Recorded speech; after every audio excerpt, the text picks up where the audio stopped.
My mother-in-law handed me divorce papers at my baby shower and told me to sign or lose my child forever. The room was decorated exactly as I had dreamed. Soft pink and gold balloons cascading from the ceiling, a 3-tier cake shaped like a baby carriage, gift tables overflowing with carefully wrapped presents from 64 guests who had gathered to celebrate the impending arrival of my first child. I was 8 months pregnant, my belly swollen with the daughter I had already named Grace, after my mother who had passed away 3 years ago. I was wearing a white maternity dress that made me feel beautiful despite the exhaustion and swollen ankles. I was surrounded by friends, family, colleagues, people who loved me, people who had come to share in my joy. And then Eleanor Morrison stood up. My mother-in-law had been seated at the head table, positioned like a queen surveying her subjects. She was wearing a designer suit that probably cost more than most people's monthly rent. Classic Eleanor. Always overdressed, always making sure everyone knew exactly how much money the Morrison family had. She clinked her champagne glass with a sterling silver spoon, the same spoon she had used at every Morrison family event for the past 30 years. The same spoon that had clinked at her own wedding, her children's christenings, and now, apparently, at the destruction of my marriage. "Everyone, may I have your attention, please?" The room quieted. 64 faces turned toward her expectantly, assuming she was about to make a toast, offer grandmother wisdom, say something warm about the baby who would arrive in just 4 weeks. Instead, she reached into her Hermes handbag and pulled out a thick manila envelope. "Before we continue with this celebration," Eleanor said, her voice carrying across the suddenly silent room, "there's a matter that needs to be addressed." She walked toward me, slowly, deliberately, her heels clicking against the hardwood floor like a countdown to disaster. She stopped in front of my chair and held out the envelope. "Vivienne, these are divorce papers. You're going to sign them. Today, now, in front of everyone." I stared at her, my mind struggling to process what was happening. Divorce papers? Yes, your marriage to my son is over. It should never have happened in the first place, and I've finally convinced Marcus to see reason. I looked past her to where my husband was standing. Marcus Morrison, the man I had loved for 4 years, the man I had married 2 years ago, the man who had held my hand through morning sickness and midnight cravings, and all the fears that come with preparing to become a parent for the first time. He was standing behind his mother, nodding, not meeting my eyes, just nodding along like a puppet whose strings were being pulled by the woman who had controlled him his entire life.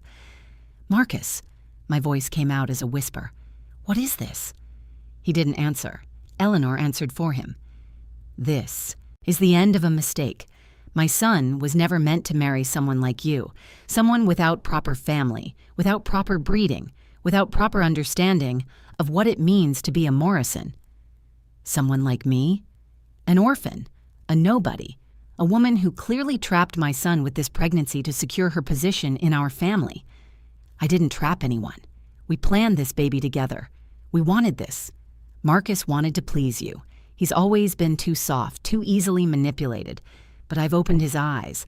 I've shown him what you really are." "And what am I, Eleanor? A gold digger, a social climber, a scheming little nobody who saw my son's inheritance and decided to attach herself to it." The words hit me like physical blows, but what hurt more was Marcus, standing there, nodding, saying nothing. "Sign the papers, Vivienne." Eleanor's voice was ice.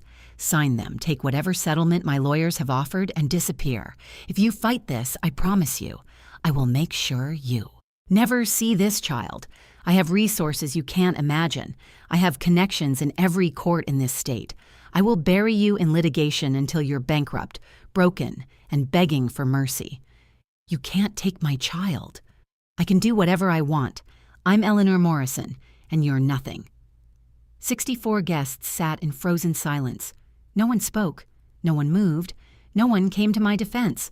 They were all too afraid of Eleanor Morrison to say a word.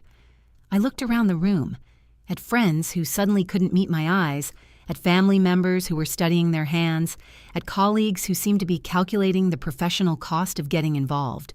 I was alone, 8 months pregnant, in front of everyone I knew, being told to sign away my marriage and my child. Alone. My name is Vivienne Okafor. I am 34 years old. I was born in Columbia, South Carolina, the daughter of Nigerian immigrants who built a successful legal practice from a single office into a firm that now serves clients across the entire Southeast. My parents died in a car accident 3 years ago, 6 months before I met Marcus Morrison. I was devastated, adrift, vulnerable, the perfect target for a family like the Morrisons. But my parents had raised me to be more than a target. They had raised me to be a fighter, and Eleanor Morrison was about to learn exactly what that meant. Let me tell you about the 4 years that led to this baby shower. I met Marcus Morrison at a grief support group. It sounds cliché now, two broken people finding each other in the wreckage of loss. But at the time, it felt like fate.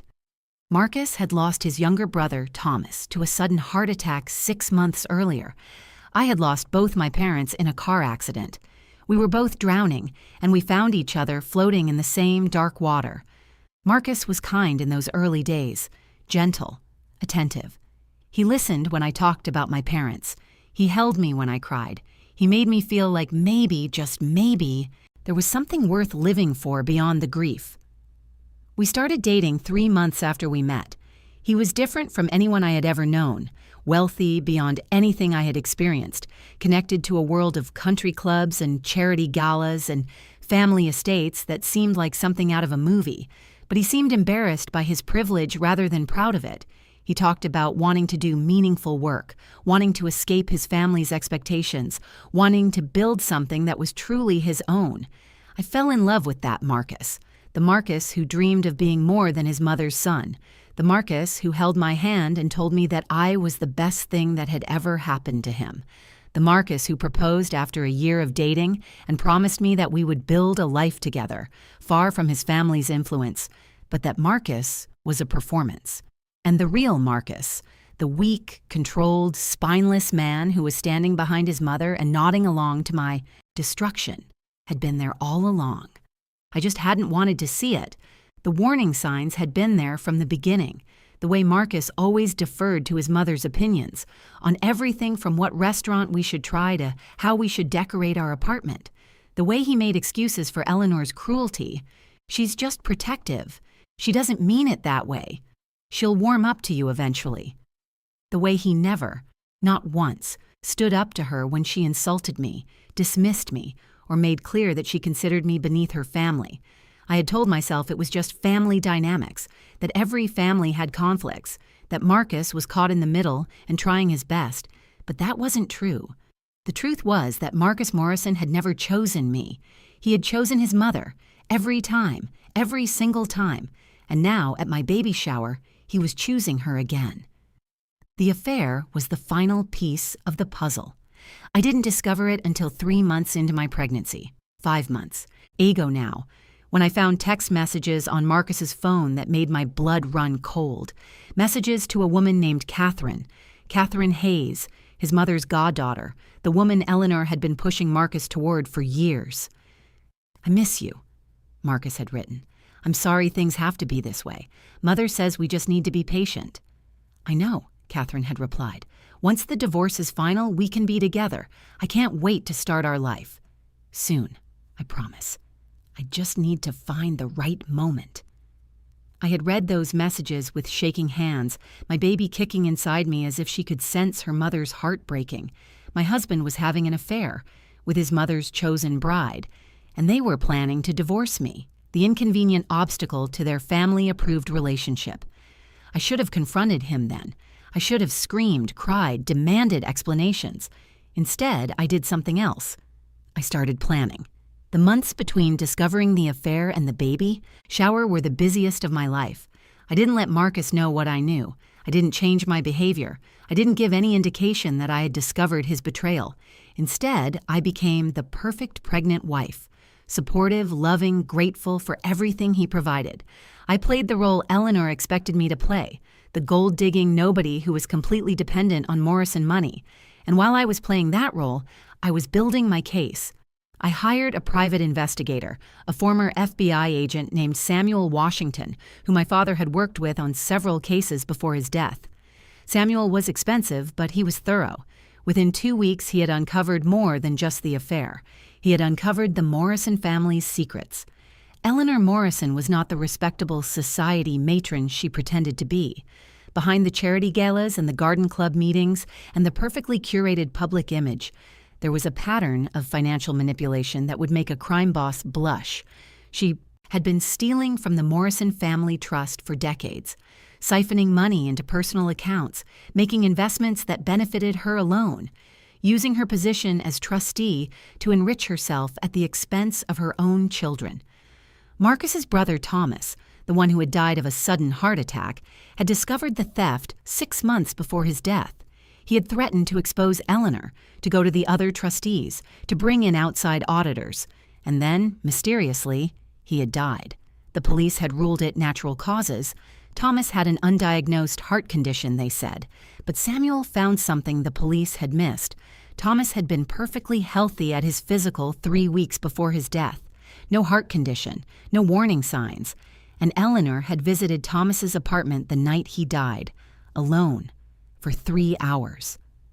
I couldn't prove murder. Not yet. But I had enough evidence to prove financial fraud on a massive scale, enough to destroy Eleanor's reputation, her position as trustee, her control over the family fortune. And I had something else, something that would matter even more in the confrontation to come. I had documentation of everything Marcus and Eleanor had planned for my baby. They weren't just trying to divorce me, they were trying to take my daughter. The custody plan was detailed in emails between Eleanor and her lawyer, a high-powered attorney named Richard Pemberton, who specialized in complicated family situations, which was apparently code for helping wealthy families destroy their unwanted in-laws. The plan was simple: divorce me before the baby was born, claim that I was mentally unstable, argue that my grief over my parents' deaths had made me an unfit mother. They would use my isolated position, no parents, few family members, limited resources compared to the Morrison fortune, to overwhelm me with legal challenges. By the time they were done, Marcus would have full custody of our daughter, and I would be lucky to get supervised visitation. Eleanor had written in one email, "The child will be raised as a Morrison should be raised, without that woman's influence, without any reminder that she ever existed." My daughter. Raised without any reminder that I existed. They were planning to erase me from my own child's life, and they thought I was too weak, too powerless, too nobody to stop them. They were wrong. My father had been a corporate attorney, specializing in trust law and estate planning. He had taught me to read legal documents before I could ride a bicycle. He had shown me how wealthy families structured their assets, how trusts worked, how power was maintained across generations. And he had left me something when he died. Not just money, though there was money, more than Eleanor realized. My parents' estate had been worth $7.3 million, held in trusts that I controlled completely. But more than money, he had left me knowledge. Knowledge of how the Morrison Family Trust was structured. Knowledge of the conditions that could trigger changes in trustee authority. Knowledge of the specific clauses that Eleanor had violated dozens of times over the past 2 decades, and knowledge of the document that would change everything. The Morrison Family Trust had been established by Marcus's grandfather, Harrison Morrison, 60 years ago. It held the vast majority of the Morrison fortune, approximately $127 million in investments, real estate, and business interests. Eleanor was the trustee, but her authority was limited by conditions Harrison had written into the trust document. Conditions that were designed to prevent exactly the kind of theft Eleanor had been committing. And there was one clause in particular that gave me everything I needed. Article 7, Section 3 of the Morrison Family Trust stated, "In the event that evidence of financial malfeasance by a trustee is presented to the trust beneficiaries and documented by a certified public accountant, a special review shall be triggered. During this review, the trustee shall be suspended from all trust activities pending investigation. If the review confirms malfeasance, the trustee shall be permanently removed and may be subject to civil and criminal liability." Eleanor had violated this trust hundreds of times, and I had documentation of every single violation. prepared by a certified public accountant my father had worked with for 20 years, ready to be presented to the trust beneficiaries, Marcus, his sister Victoria, and the 3 cousins who also held interests in the trust, at the moment of my choosing. I had brought that document to my baby shower, in my purse, waiting for Eleanor to make her move, and now she had. Let me tell you about the moment everything changed. Eleanor stood before me, divorce papers in hand, 64 guests watching in silence. Sign them, Vivian, now, or I promise you, you will never see this child. I looked at the papers. I looked at Marcus, still nodding, behind his mother. I looked at the room full of people who were too afraid to help me, and I smiled. You're right, Eleanor, I should sign something. Her eyes narrowed. She hadn't expected compliance, at least not this easily. You're being sensible. I knew you would be once you understood the situation. Oh, I understand the situation perfectly. I've understood it for months.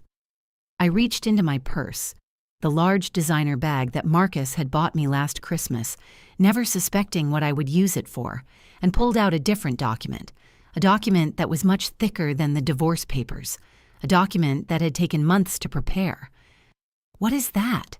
Eleanor asked, her voice suddenly uncertain.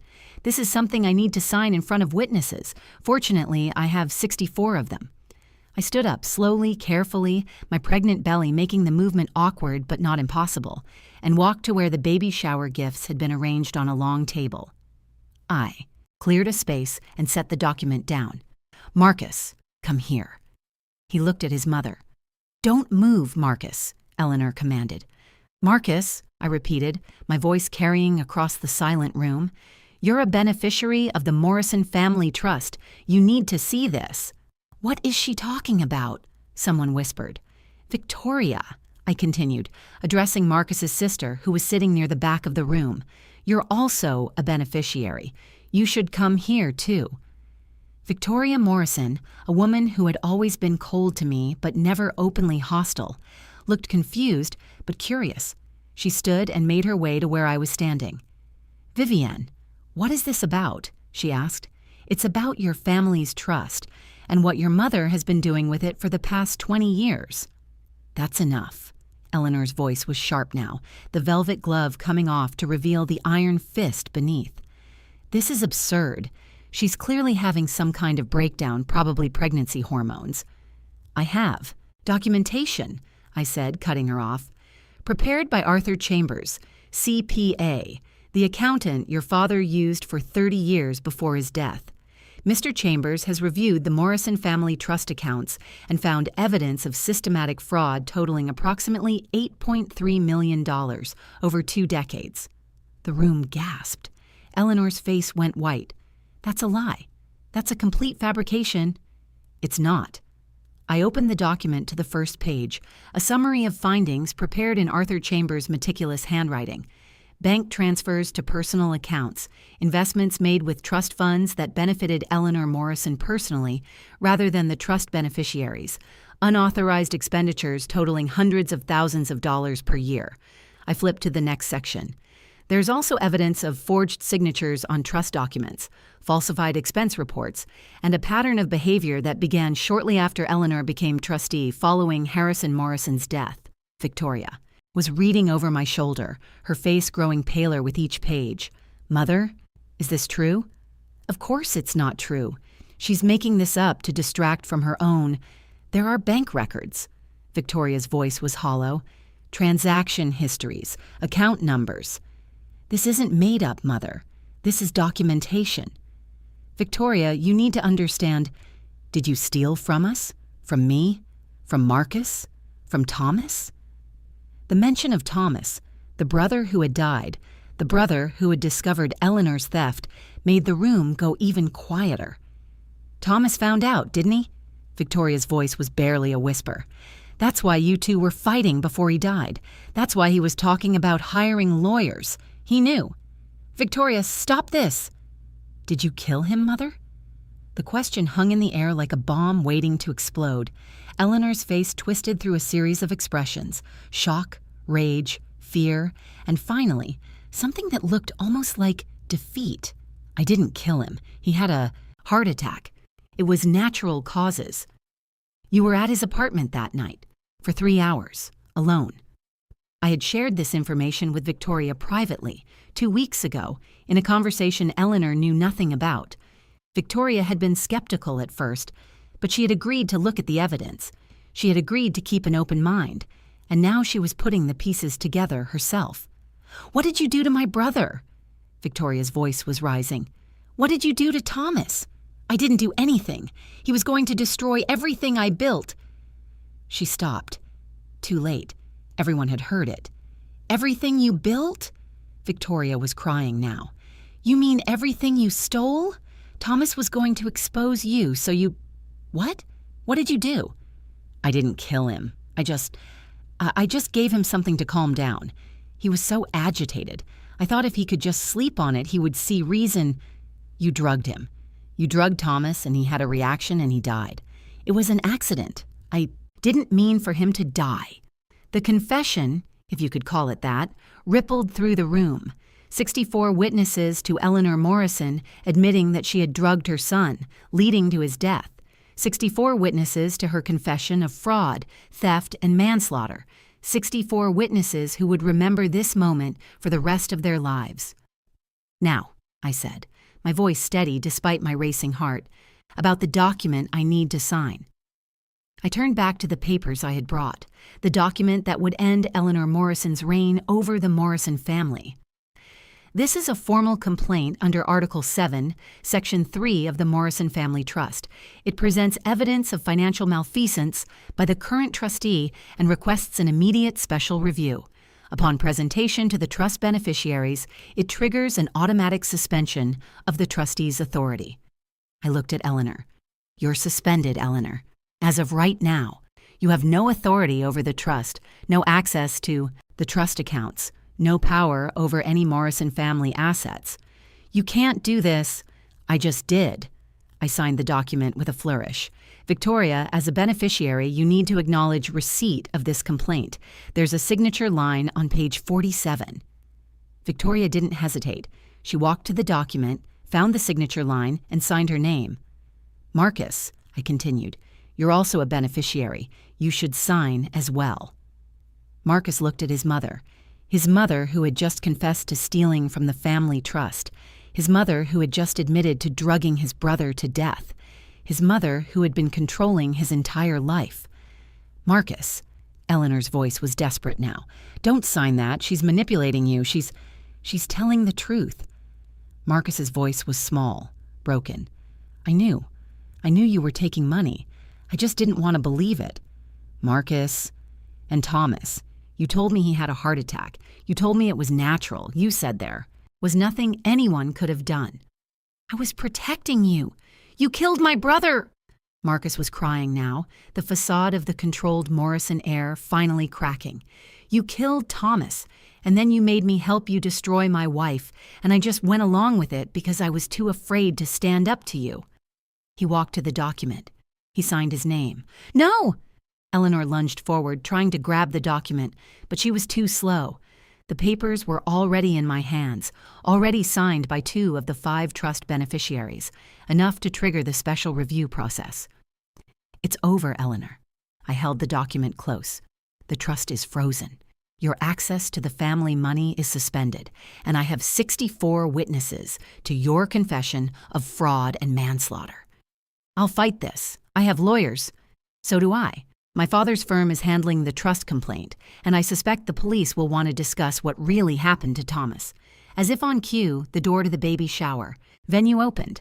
2 police officers walked in, followed by a man in a suit I recognized, Detective James Wilson, who had been working with Samuel Washington on the investigation into Thomas Morrison's death. "Eleanor Morrison?" Detective Wilson's voice was professional but firm. "We need to speak with you about some new evidence regarding the death of Thomas Morrison." Eleanor looked around the room, at her daughter, who was still crying, at her son, who wouldn't meet her eyes, at the 64 guests who had just witnessed her confession. She had no allies left, no one to protect her, no one to help her escape. "This isn't over," she hissed at me as the officers approached. "You think you've won, but the Morrisons have been powerful for generations. You're nothing. You're nobody. You'll never truly be one of us." "You're right," I said. "I'll never be one of you, because I have something you never had." "What's that?" "Integrity and a conscience." The officers led her away. The room was silent for a long moment after Eleanor was gone. Then chaos. People rushing to ask questions, people demanding explanations, people looking at Marcus with a mixture of sympathy and contempt. And through it all, Victoria stood beside me, the sister-in-law who had never been warm to me, now looking at me with something like respect. "You planned this, all of it." "I planned to present the trust complaint. I didn't plan for your mother to confess to manslaughter in front of 64 witnesses. That was a bonus." "How long have you known about the fraud?" 3 months, since I found out about the affair." "The affair?" "Marcus and Catherine, your mother's goddaughter. They've been planning to divorce me and take my baby since I got pregnant." Victoria's face went through a series of expressions: shock, understanding, and finally, anger. "Catherine, of course. Mother's been pushing them together for years." "I know." "And Marcus agreed? He was going to help her take your child? He was going to do whatever his mother told him, just like always." Victoria looked at her brother, who was sitting in a chair with his head in his hands, still crying. "He's pathetic." "Yes, but he's still my brother, and he's still the father of your baby. I know, and I don't want to destroy him. I just want him to stop trying to destroy me." "And the divorce? Are you still going to—" "Yes, I'm divorcing Marcus, but on my terms, not Eleanor's, with a fair settlement and with full custody of my daughter." Mother's lawyers work for the trust that's now frozen. They won't be doing anything for a while." Victoria almost smiled. "You really did think of everything. My father was a lawyer. He taught me that preparation beats power every time." "Your father sounds like he was a smart man." "He was. I wish you could have met him." We stood together, 2 women who had been on opposite sides of a family war now finding common ground in the wreckage of Eleanor Morrison's empire. "What happens now?" Victoria asked. "Now the police investigate Thomas's death. The trust undergoes a special review. Eleanor faces consequences for what she's done." "And my family? That's up to you, up to Marcus, up to whoever's left when the dust settles. It won't be much. Maybe that's not a bad thing. Maybe you can build something better from the ashes." Victoria was quiet for a long moment.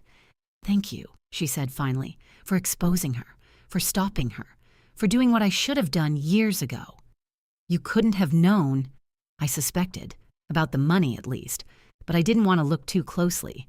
I didn't want to know what I might find. You know now." "I do, and I'm going to help you. Whatever you need, testimony, support, a character witness for the custody hearing. I'll be there." "Thank you, Victoria.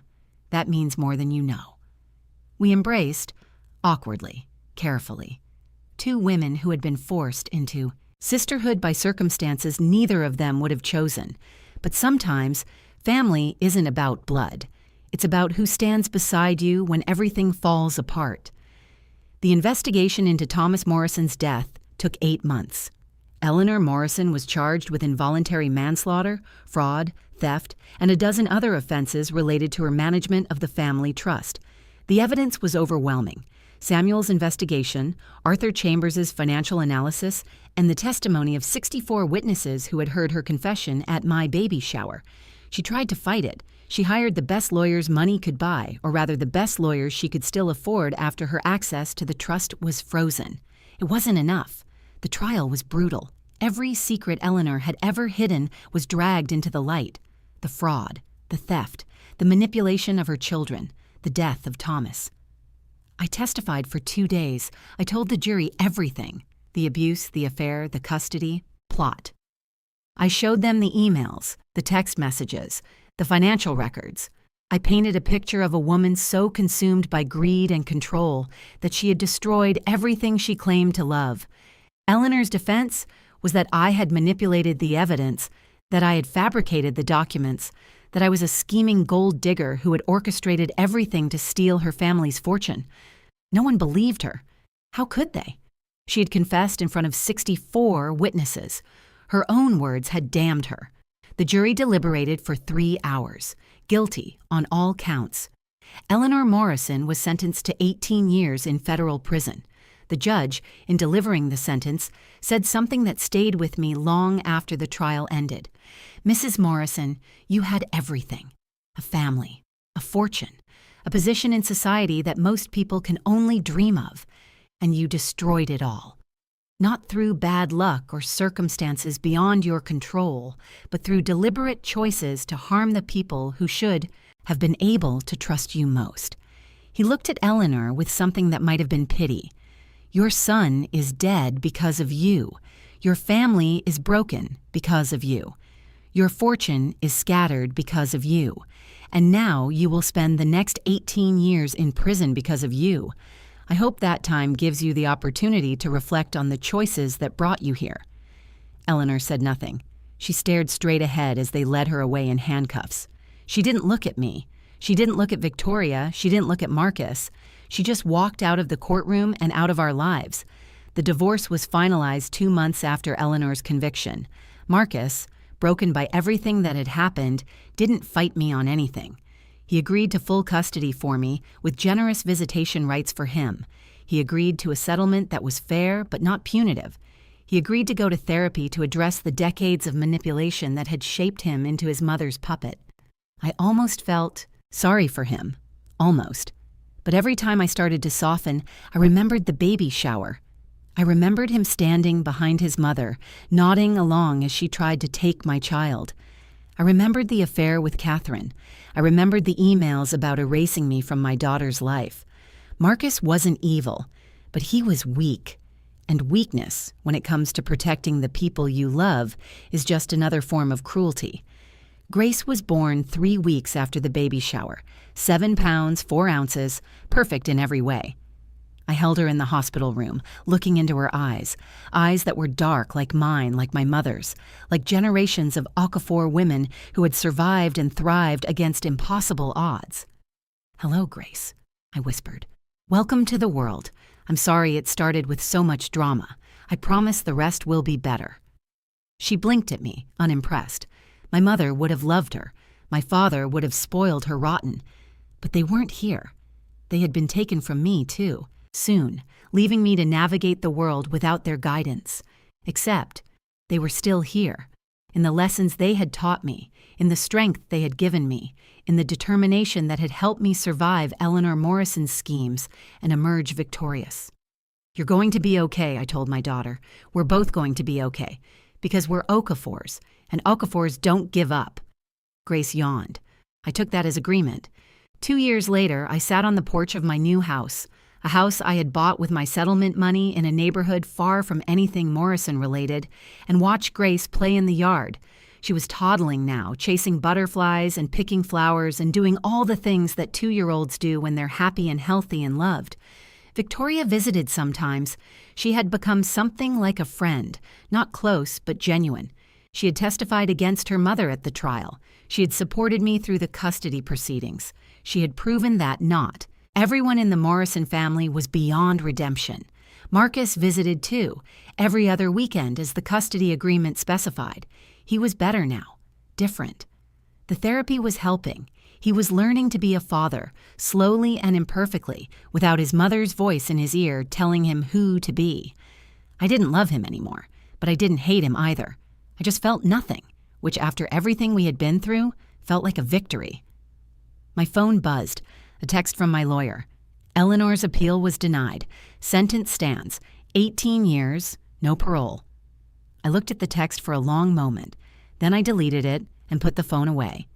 Eleanor Morrison was part of my past now. She had tried to destroy me, and she had failed. She had tried to take my child, and she had lost. She had tried to erase me from existence, and instead, she was the one who had been erased. I watched Grace chase another butterfly, her laughter carrying across the yard. This was my life now, not the life Eleanor had planned for me. Poverty, isolation, despair. Not the life she had imagined for my daughter, raised as a Morrison, without any reminder that I existed, but the life I had fought for, the life I had won. A life filled with love and laughter, and a little girl who would grow up knowing exactly who her mother was. A survivor, a fighter, a woman who had been handed divorce papers at her baby's shower and had responded by bringing down an empire. "Mama," Grace called, holding up a dandelion. "Flower." "That's beautiful, baby. Bring it here." She toddled toward me, dandelion clutched in her chubby fist, face beaming with pride. I picked her up and held her close. "I love you, Grace. Love you, Mama." And in that moment, sitting on my porch with my daughter in my arms and the sun setting behind us, I knew that everything I had been through was worth it. Every moment of pain, every moment of fear, every moment of doubt, it had all led here, to this life, to this love, to this perfect, peaceful moment that Eleanor Morrison could never, ever take from me. If this story resonates with you, share it with someone who needs to hear it. Drop a comment telling me where you're watching from and whether you've ever had to fight for something that was rightfully yours. Like and subscribe for more stories about survival, justice, and the power of refusing to be erased. Sign them, or I'll make sure you never see this child. That's what my mother-in-law said when she handed me divorce papers at my baby's shower. My husband stood behind her, nodding. 64 guests watched in silence. I picked up the pen. I smiled, and I signed. But not the divorce papers. I signed something else. A formal complaint under Article 7, Section 3 of the Morrison Family Trust. Evidence of $8.3 million in fraud. Evidence that would suspend Eleanor's authority immediately. Evidence that would end her reign over the family forever. The lawyer read it out loud. Eleanor collapsed into her chair. "You can't do this." I just did. She had tried to take everything from me. My marriage, my money, my child. Instead, she lost everything herself. 18 years in prison. Full custody for me. A new life for Grace and me. Sign them or you'll never see this child. I signed something else. And she'll never see anything outside prison walls for the next 18 years. That's what happens when you underestimate an Okafor woman. We sign back.